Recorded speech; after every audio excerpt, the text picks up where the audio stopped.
Baş verən qiyamət əlamətlərindən bəziləri. Birinci hissə. Günahsız uşaqların öldürülməsi.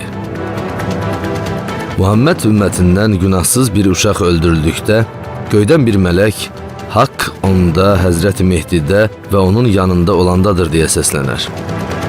Hədisdə keçən mələyin səslənməsi ifadəsi məcazi mənadadır. Mələklərin açıq-aşkar görünməsi imtahanın sirrinə zidd olduğu üçün burada bütün dünyanın bu əlamətin reallaşdığını görməsi, hər kəsin baş verən zülmlərdən xəbərdar olması və bu zülmə yalnız Həzrəti Mehdinin son qoyacağının bilinməsi nəzərdə tutulur. Livanda yenə uşaqlar öldü. Suriyada uşaqlar qətlə yetirilir. Cənubi Sudanda qadın və uşaqlar qətlə yetirilir. İraqda uşaq qırğını. Əfqanistanda uşaq qırğını. Suriyada 4000-dən çox uşaq qətlə yetirildi. Məhəllələr arası döyüş. Mənim gördüyüm həlak yerlərini siz də görə bilirsinizmi?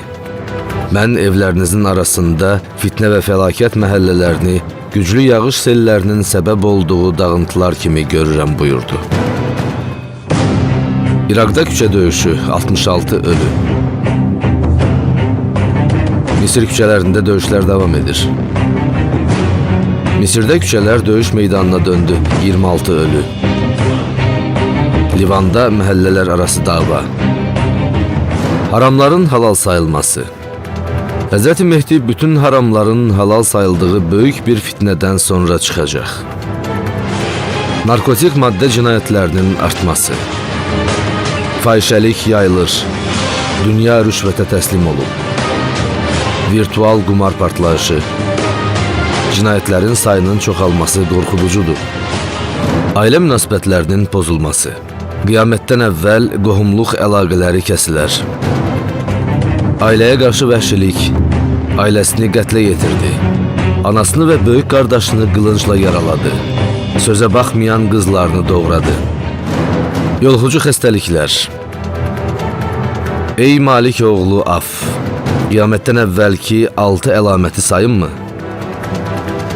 Dedim ki, onlar hansılardır ya Rasulullah? O da belə buyurdu. Sizin aranızda vəba və qara yara kimi ölümcül 2 xəstəlik yayılacaq. SARS, ağır kəskin tənəffüs yolunun qeyri-kafiliyi sindromu mövsümü gəldi. Quş qripi epidemiyası. Dünyada epidemiya həyəcanı. İnsanların səbəbsiz yerə öldürülməsi.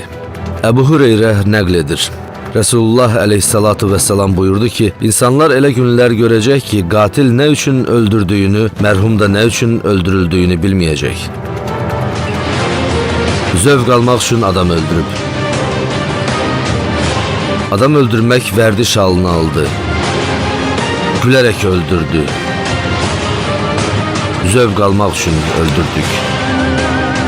Torpaq sürüşmələri. Qiyamət əlamətlərinin ilki torpaq sürüşmələridir. Dünyanın nəhəng dəlikləri. Qvatemalanın mərkəzində nəhəng çuxur. Çin bu nəhəng çuxurdan danışır. Evlərin məzara çevrilməsi. İnsanlara ölüm gəlib, evlər məzara çevrildikdə halın necə olar buyurdu.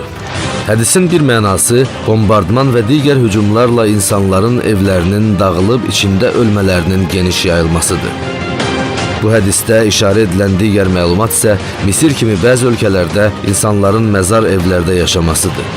Axır zamanda insanların məzar evlərdə yaşayacağını Resulullah sallallahu aleyhi və səlləm 1400 il əvvəldən xəbər verir.